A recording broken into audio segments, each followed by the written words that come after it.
하나님 말씀 출애굽기 20장 13절 말씀입니다. 우리 다 같이 합독하겠습니다. 시작. 살인하지 말라. 아멘.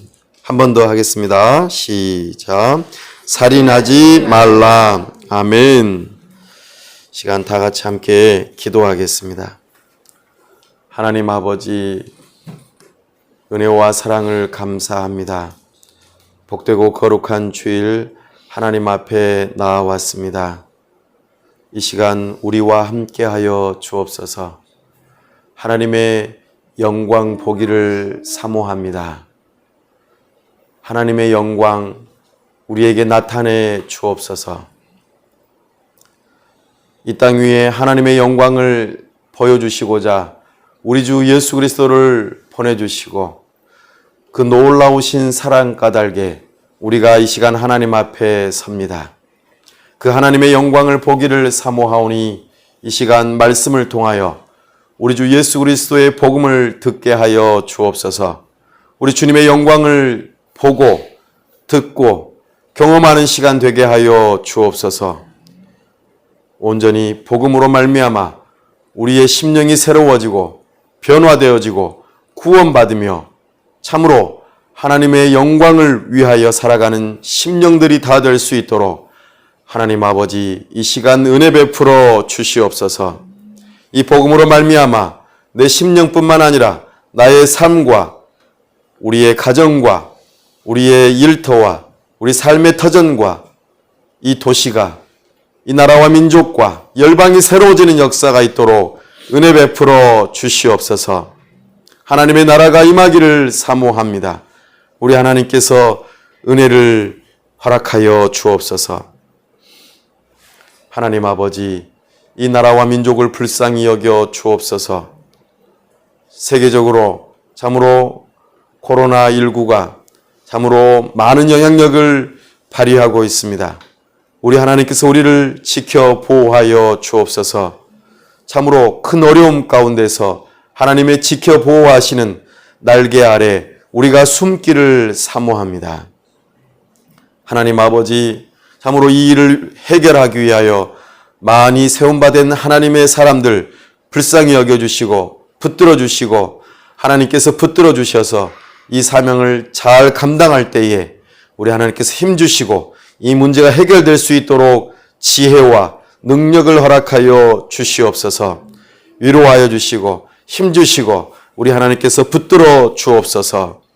이 큰 어려움을 통하여 하나님을 경외하는 마음이 생겨나게 하여 주시고 하나님의 이름을 부르며 구원을 찾는 자들이 더 있어지게 하여 주시옵소서.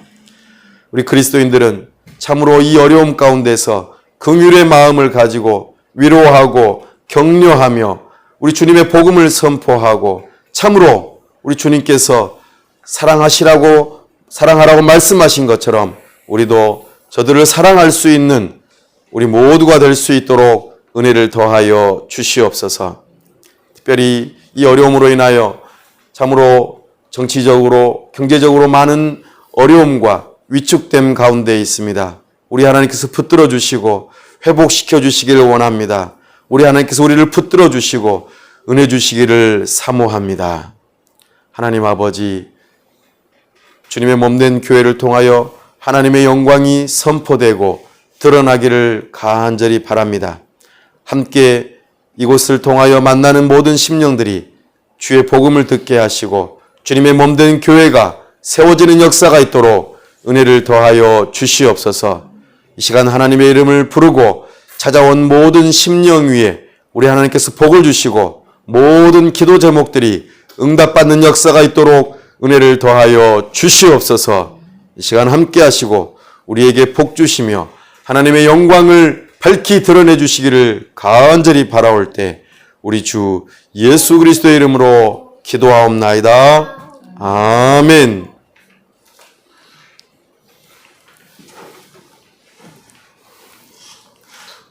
오늘은 십계명 강해 7번째 시간으로 제6계명 생명과 인격의 존엄이라고 하는 제목으로 주의 말씀을 선포합니다.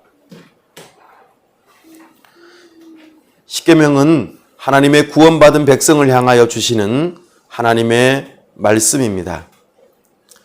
하나님의 백성들이 어떻게 살아야 하는지를 가르쳐 주시는 참으로 하나님 나라 백성의 윤리입니다. 하나님의 가장 큰 명령입니다. 특별히 하나님을 사랑하고 이웃을 사랑하는 일로 하나님께서 10가지로 압축하여 우리에게 선물로 주셨습니다. 특별히 우리는 지금 이웃을 사랑하는 일로 우리가 부름받았다는 것을 집중적으로 살펴보고 있습니다. 오늘 6번째 계명은 다른 계명들과는 달리 굉장히 짧습니다. 살인하지 말라. 히브리어로는 단 2단어로만 이루어져 있습니다. 매우 짧지만 강력하고 이것이 오늘날 우리에게 얼마나 필요한 계명인지 우리에게 말씀합니다. 특별히 살인하다, 죽인다라고 하는 이 단어는 조금 일반적으로 사용되어지는 그 죽인다라고 하는 그 단어와는 조금 다른 개념입니다. 왜냐하면 무조건 모든 사람을 죽이는 것에 대하여 다 반대하는 것이 아니기 때문입니다. 먼저 성경에서는 죽이지 말라고 할 때, 살인하지 말라고 할 때에 이 단어에 고유한 뜻이 담겨 있는데 첫 번째는 고의적으로 살인하는 것을 하지 말라고 말씀하십니다. 의도를 가지고 또는 아주 계획을 가지고 사람을 죽여서는 안 된다는 것을 분명하게 말씀하십니다. 우리는 이 말씀을 따라서 사람을 함부로 또 죽이려고 위협하는 행동 또 계획을 가지고 그렇게 죽여서는 결코 안 된다는 것을 우리는 알아야 합니다. 그러나 성경에서 보면 부지 중에 내가 알지 못하는 중에 사람을 죽이게 되는 경우가 있다고 말합니다. 특별히 사람이 잠을 자고 있는데 강도가 들어와 또는 도적이 들어와 있을 때에 나의 생명과 재산을 보호하는 차원에서 특별히 누군지 알아보지 못하는 그런 상황 중에서 자기 자신을 보호하려고 하거나 그럴 때에 혹시 잘못해서 살인하게 되는 경우 이런 경우들에 있어서 하나님께서 살 길을 열어두십니다. 또는 도끼로 나무를 베다가 그만 실수로 부지 중에 도끼 날이 날아가서 어느 누군가에게 해를 끼쳐 그 사람이 죽게 된다면 그 또한 고의로 한 일이 아니고 부지 중에 일어난 일로서 그래서 그 사람이 그 일로 인하여 큰 어려움이 당했을 때 누군가의 생명을 죽이게 되었을 때에는 그 사람은 반드시 도피성으로 가야 합니다. 도피성에 가서 반드시 재판을 받아야 합니다. 재판 없이 바로 동해보복법에 따라서 살인하는 것은 살인으로 다스리는 그와 같은 일을 행하게 된다면 억울할 수도 있기 때문에 그 사람이 고의로 했는지 그러지 않았는지 이와 같은 과실의 여부를 분명하게 따지고 그것을 따라서 재판에 따라서 사람의 생명으로 갚든지 아니면 그렇지 않든지 하는 대목들이 성경에서 나타납니다. 그래서 살인에 대한 이 개념이 조금 우리가 일반적인 것과는 매우 다릅니다. 또 우리의 가족과 우리의 사회와 우리의 나라를 지키기 위해서 외부의 적으로부터 우리가 공격을 받고 사랑하는 우리의 가족들과 우리의 사람들이 위협을 받을 때에 전쟁을 통하여 사람을 죽이는 일이 있게 됩니다. 이때에도 하나님께서는 예외적으로 이 살인에 대해서 허용하는 부분이 있음을 우리에게 말씀합니다. 우리가 우리의 생명을 지키기 위함, 이것을 위협하는 자들을 대항하기 위해서는 내가 살기 위해서는 죽여야만 하는 그 전쟁의 개념이 있음을 우리는 또 성경에서 발견합니다. 이렇게 누군가의 생명을 어쩔 수 없이 죽이게 되는 그런 상황도 있는 반면에 적극적으로 살인을 하지 않도록 사람의 생명을 보호하는 일도 하나님께서는 명령하십니다. 다시 말씀드려서 신명기 22장에 같은 경우는 사람이 그 테라스, 옥상을 만들 때에 반드시 난간까지도 함께 튼튼하게 만들라고 명령하십니다. 사람이 옥상에 올라가서 잘못해서 떨어져서 죽으면 안 되기 때문에 적극적으로 생명을 보호하는 차원에서 난간을 튼튼하게 지으라고 말합니다. 만약에 이것이 되지 않고 소홀하게 여길 경우에는 오히려 살인에 해당되는 일이 된다고 말씀하십니다. 우리는 누군가가 굶어 죽는데 그것에 대해서 가만 내버려 두거나 그리고 방치하거나 이런 일들도 우리는 적극적으로 생명을 보호하는 일에 있어서 그냥 내버려 두지 말라고 말씀하십니다. 우리 하나님께서는 그냥 저 사람이 살든지 죽든지 가만히 내버려 두는 일 또한 적극적으로 생명을 보호하지 않는 일들로 살인에 해당되는 것으로 우리에게 말씀하십니다. 이런 개념들이 성경에서 많이 나타나는데 특별히 오늘날 우리에게 자주 등장하는 살인의 모습들이 몇 가지가 있습니다. 첫 번째는 낙태입니다. 낙태는 아직 아이가 엄마 뱃속에서 나오지 않은 상황에서 그 아이를 죽이는 행위를 말합니다. 이것을 합법화하고 이것을 그대로 방관하고 놔두는 것, 이런 것들은 살인에 해당됩니다. 우리 주님께서는 생명이 수정되는 순간부터 생명이라고 말씀하십니다. 그렇기 때문에 매우 중요하죠. 우리는 함부로 우리가 엄마 뱃속에 있을 때의 그 생명을 우리가 마음대로 죽이거나 해코지해서는 안 될 것입니다. 물론 유산을 할 수도 있습니다. 참으로 안타까운 일이지만 그런 일들은 살인에 해당되지는 않겠죠. 그러나 일부러 고의적으로 낙태를 통하여서 아이를 죽이려고 하는 이런 태도들은 우리는 지양해야 됩니다. 이것은 살인이라고 말씀하십니다. 여러 가지 이유들이 있겠죠. 예를 들어 성폭행에 의해서 원하지 않는 그런 아이를 임신할 수도 있겠습니다. 또는 아이가 요즘에는 검사를 해보니까 장애를 가지고 태어날 수도 있을 것 같다, 이렇게 말을 할 경우 사람들은 갈등하고 그 일들에 있어서 회피하고 그리고 없애버리려고 하는 그런 일들이 있습니다.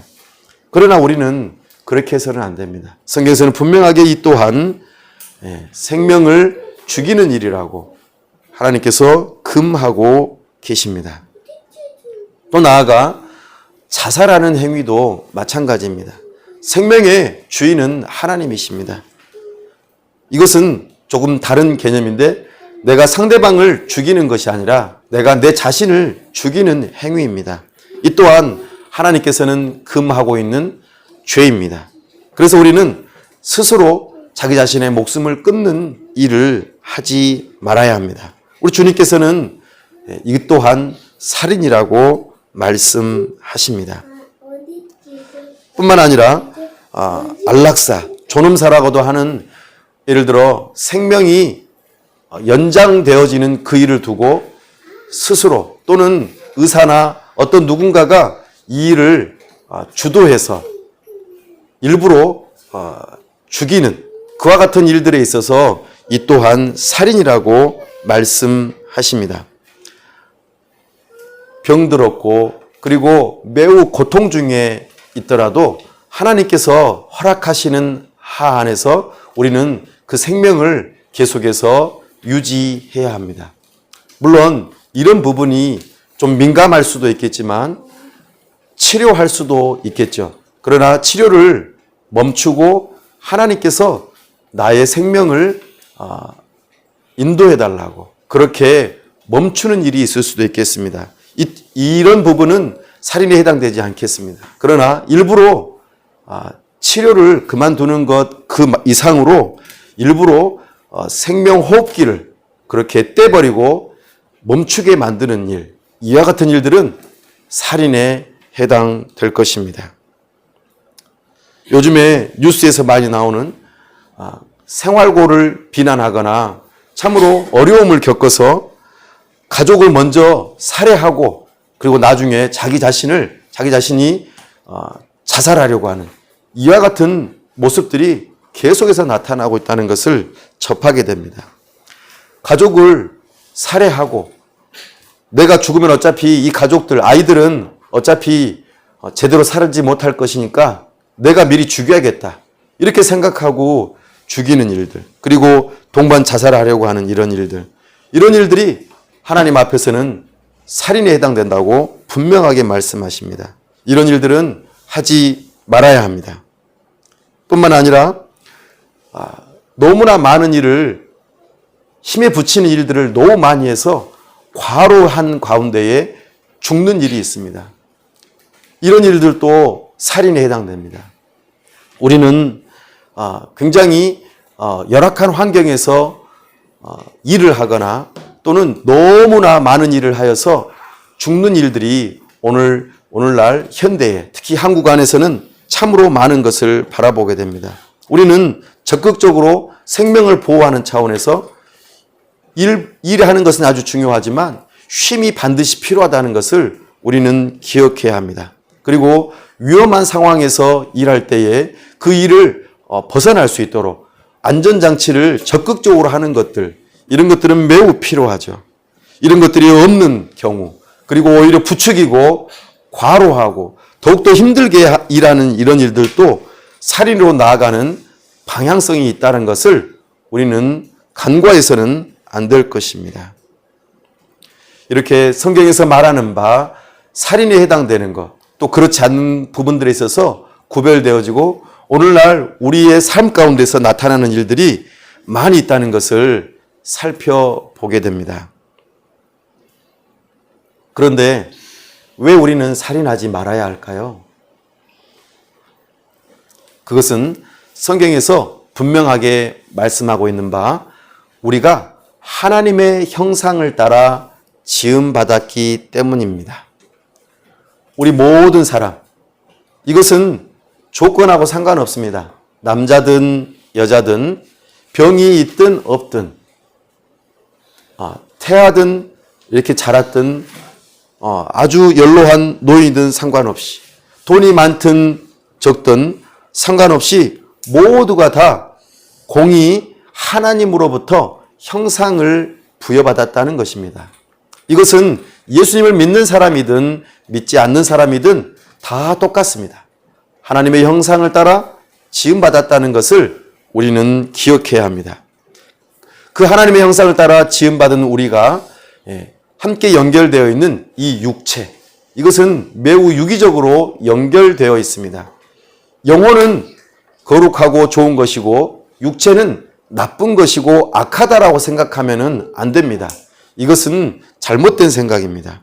하나님께서는 하나님의 형상을 따라 우리를 지으시면서 우리의 흙으로 우리의 육체를 만드시되 유기적으로 서로 연결되게 하셨습니다. 우리 몸이 아프면 우리의 영혼도 힘들어지게 되는 것이죠. 우리의 영혼도 힘들어지면 우리의 몸도 힘들어지게 되는 것입니다. 서로 연결되어 있습니다. 그렇기 때문에 우리는 함부로 우리의 몸을, 우리의 영혼을 대해서는 안 될 것입니다. 특히 그리스도인들은 성령의 전으로서 우리의 육체를 소중하게 다루어야 합니다. 내 육체가 함부로 다루어져서 생명을 잃어버리게 되는 그와 같은 일이 발생하게 될 때에 우리 하나님께서는 그 일들을 기뻐하시지 않습니다. 그것을 죄라고 하시고 죽이는 행위라고 말씀하십니다. 그러니 우리는 이 생명을 소중하게 다루어야 할 것입니다. 그래서 하나님께서는 노아를 향하여서 말씀하시기를 피 흘리는 자에게는 피 흘리는 일로 갚게 하겠다. 다시 말씀드려서 생명을 생명으로 갚게 하겠다 말씀하십니다. 이것이 바로 동해보복법입니다. 눈은 눈으로, 이는 이로 갚으라고 하는 것이죠. 상대편이 나의 눈을 상하게 했다면 그 상대편도 눈으로 보복하는 것입니다. 이를 상하게 했으면 이를 상하게 하는 것으로 보복하라 그 말입니다. 혹시 이런 이야기를 들으면 너무나도 구식이고 좀 잔인한 것 같다라고 느낄지 모르겠습니다. 그러나 그렇지 않습니다. 하나님께서는 이렇게 말씀하신 이유가 있습니다. 왜냐하면 우리 사람을 너무나도 잘 아시기 때문입니다. 너가 내 눈을 상하게 했어? 그럼 너는 죽어야지 라고 하면서 사람의 생명을 앗아가 버리려고 하는 그 마음을 품고 있는 게 바로 우리의 심정입니다. 죄악된 심정이라는 것이죠. 그래서 우리 하나님께서는 눈을 상하게 했으면 눈만 상하게 해라 라고 거기에 합당하게 딱 제한을 두셨다고 말씀하십니다. 오히려 사람의 생명을 보호하시려고 하는 태도임을, 이 의도임을 우리는 알아야 할 것입니다. 바로 이것이 하나님께서 우리의 생명을 소중하게 여기시고 그 생명을 지켜 보호하시기 위해서 하시는 일이기 때문에 살인하지 말라고 말씀하십니다. 특별히 우리 생명을 보존하기 위해서 하나님께서는 국가라고 하는 기관을 두셨습니다. 이것을 공권력이라고 합니다. 그래서 국가를 향하여서 하나님께서 칼을 주시고 함부로 사람의 생명을 해하면은 국가라고 하는 권력이 칼을 휘둘러 그 사람의 생명을 정당하게 앗아갈 수 있다고 말씀하십니다. 그래서 사형제도가 있는 것입니다. 사형제도는 결코 나쁜 것이 아닙니다. 사형제도를 통하여서 사람의 생명을 함부로 해하지 못하도록 그렇게 막는 효과가 있을 뿐만 아니라 거기에 합당하게 생명은 생명으로서 다스리라고 하는 하나님의 뜻이 거기에 담겨 있는 것입니다.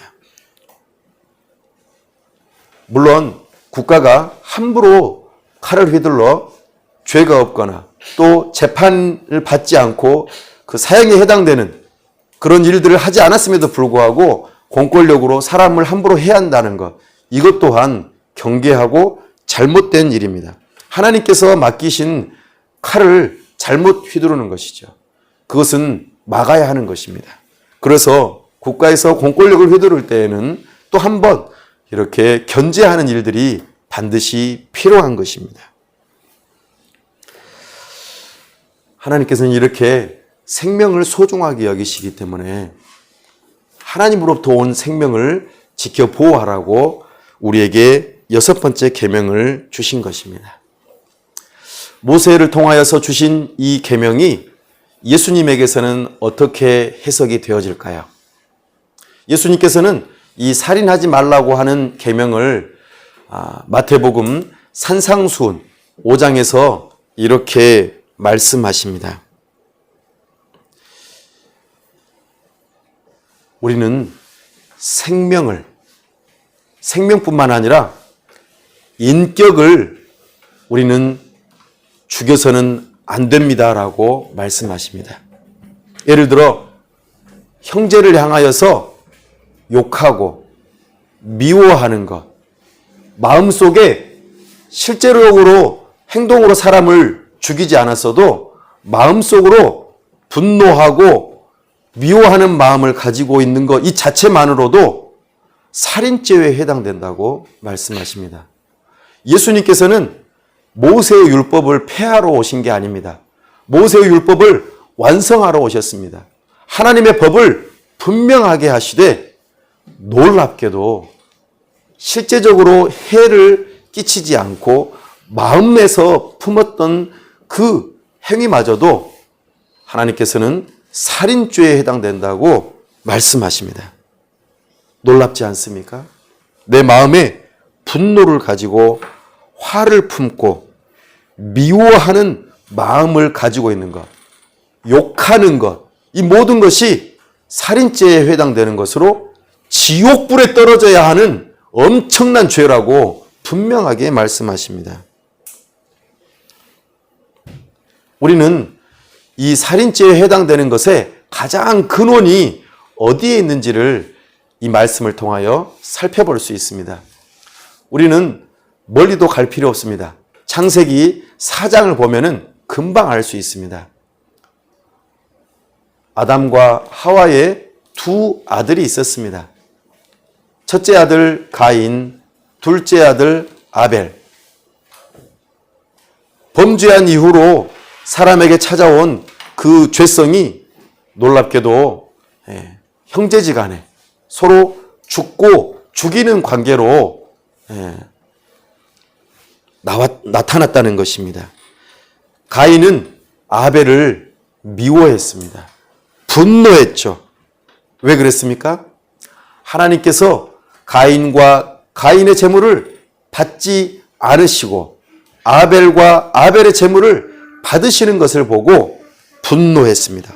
화가 났고 그 화난 것을 동생 아벨에게 풀었던 것이죠. 다시 말씀드려서 분노와 미움이 무엇으로 나타났습니까? 폭력과 살인으로 나타났다는 것을 우리에게 말씀하십니다. 예수님께서는 가장 근본되는 실제적인 살인은 바로 분노, 화와 미움으로부터 시작된다는 것이죠. 이것이 결국에는 겉으로 첫 번째로 드러나는 것이 욕입니다. 사람이 사람의 인격을 어떻게 죽입니까?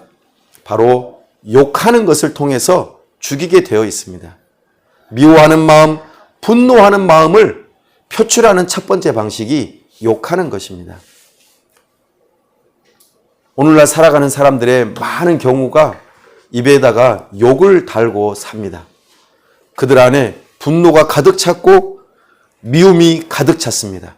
그것이 반복되어지자 습관적으로 욕을 하게 됩니다. 그 욕이 사람의 인격을 죽이는 일로 나타납니다. 오늘날 인터넷 세계 안에서 가장 악플이라고 하는 이름으로 가장 사람들을 혐오하고 미워하고 욕하는 것으로 그렇게 폭력을 행사하고 있는 것을 바라보게 됩니다. 이것이 쌓이고 쌓여서 그것을 감당하기 힘들어서 사람들이 스스로 목숨을 끊는 일이 얼마나 많은지 모르겠습니다. 이것은 인격을 향한 폭력이요, 결국에는 살인으로 나타난다는 것을 우리는 경계해야 합니다. 내 안에 미워하는 마음, 분노와 화가 내 안에 있는지를 살펴보십시오. 우리는 이것이 멀리 있는 사람, 잘 모르는 사람을 향하여서 나타나지 않는다는 것 또한 기억해야 합니다. 가인이 그의 동생 아벨을 죽였습니다. 우리와 아무 상관이 없고 가까이 있지 않는 사람에게 우리는 미워하는 마음을 갖지 않습니다. 화를 내지 않습니다.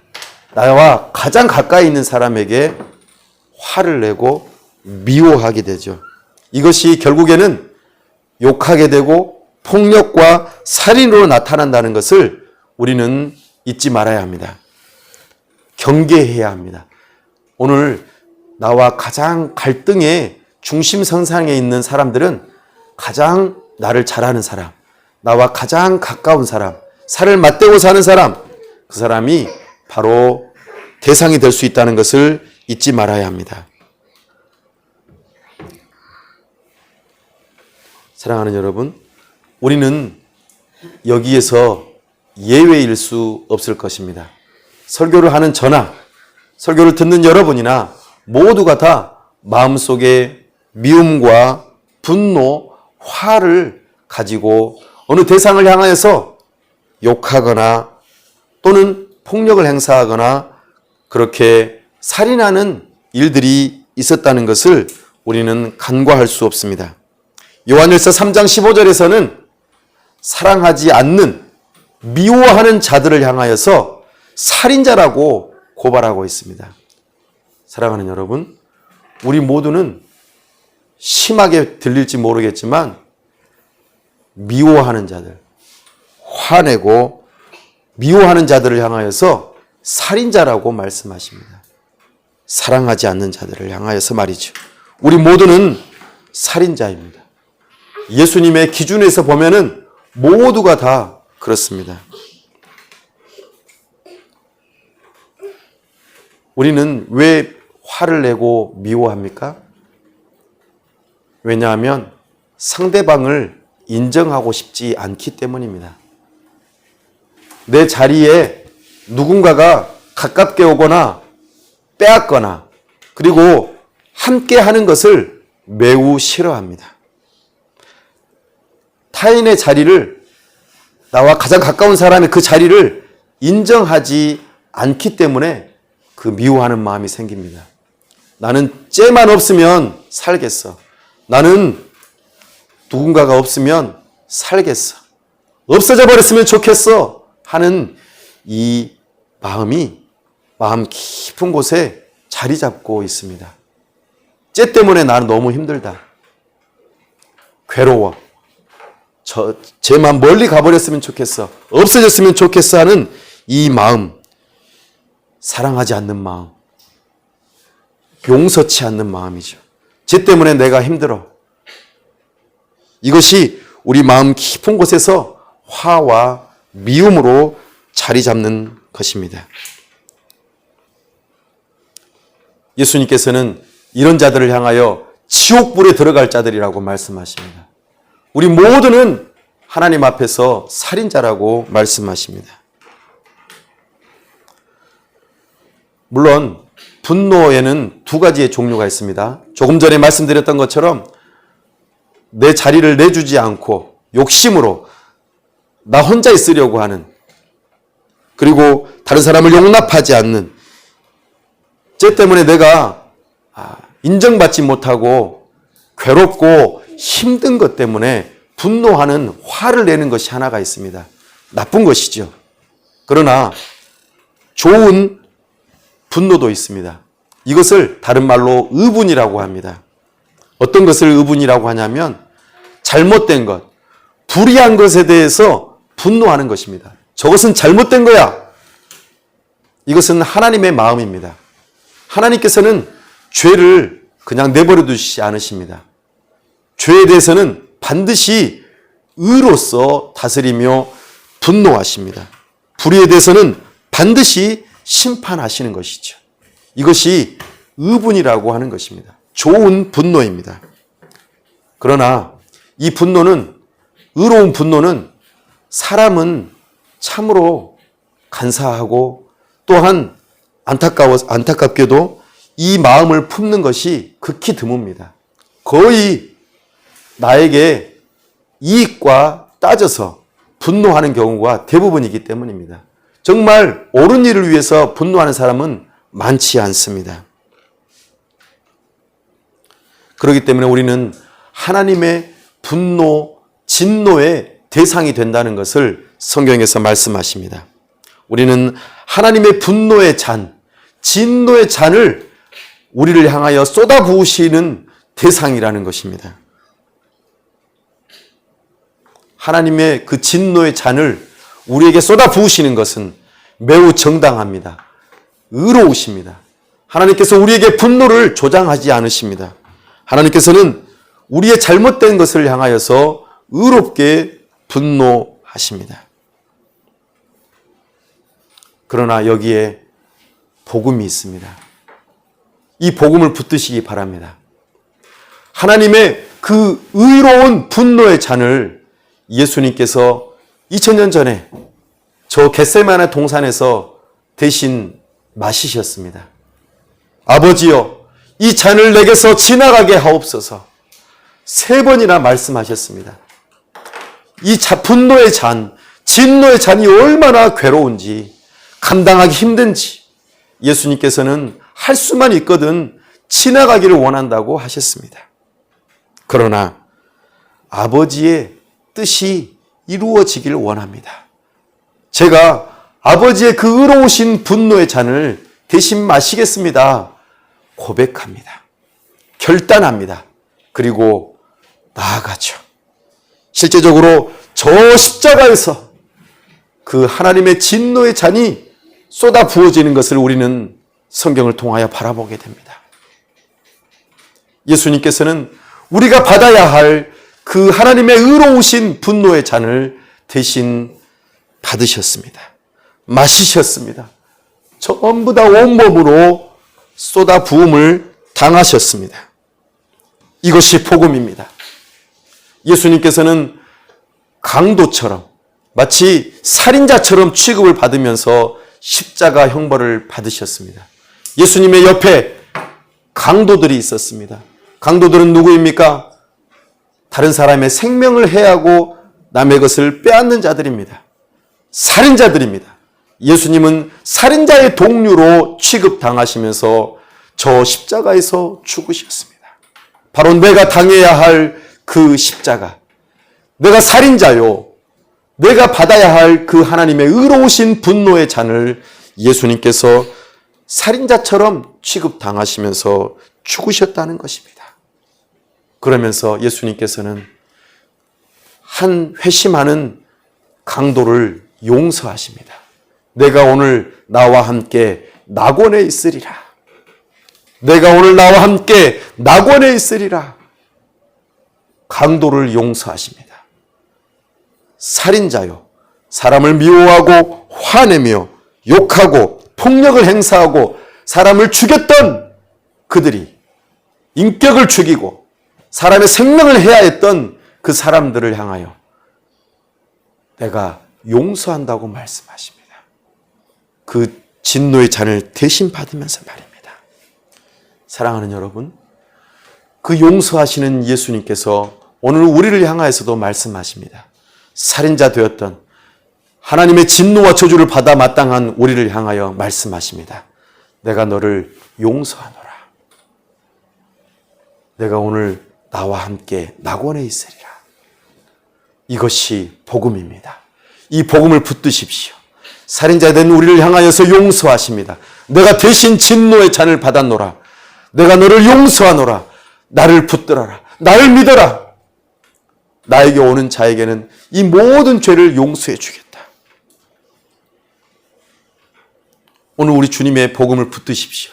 이것을 믿는 믿음으로 죄 용서를 받으십시오. 살인자로서 죽어 마땅한 우리가, 저 지옥 형벌을 들어가야 될 그 마땅한 우리가, 구더기도 타 죽지 않는 그 처절하게 고통당하는 그곳에 들어가야 할 우리를 용서하시고 대신 형벌을 받으시며 우리에게 살 길을 열어주시고 생명을 주시는 그 예수 그리스도의 복음을 붙드십시오. 이것이 우리에게는 복음입니다. 그리고 우리 주님께서는 말씀하십니다. 다시는 살인하지 말라. 우리를 용서하시되 이렇게 이제는 사랑하는 자로 우리를 부르십니다. 70번씩 7번이라도 용서하라고 하십니다. 7번만 용서하지 말고 70번씩 7번이라도 용서하라고 하십니다. 이것이 가능할까요? 예전에는 불가능했습니다. 복음으로 거듭나지 않은 사람들은 이게 불가능합니다. 그러나 복음으로 거듭난 사람들, 하나님께서 새 생명을 주시는 자들에게는 이것이 가능하다고 말씀하십니다. 내가 하나님 앞에 1만 달란트 빚진 자인데 그 모든 죄가 탕감되어지고 다 어떤 것들로 쳐준 그 자가 바로 나인데 나보다 조금 덜 잘못하는 그들을 이제는 용서하고 용납하라고 말씀하십니다. 왜냐하면 내가 1만 달란트 빚진 자이기 때문입니다.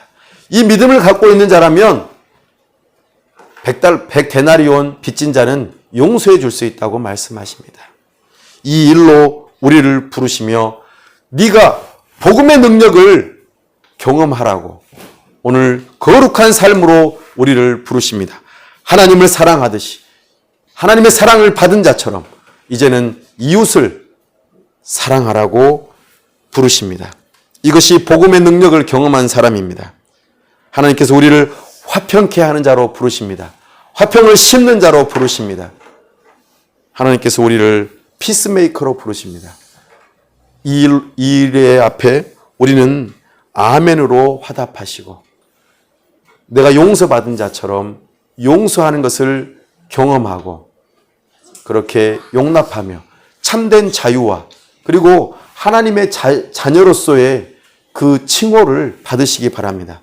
화평케 하는 자는 복이 있나니 저희가 하나님의 아들이라 일컬음을 받을 것이라 말씀하십니다. 오늘 이 일로 우리가 부름받았습니다.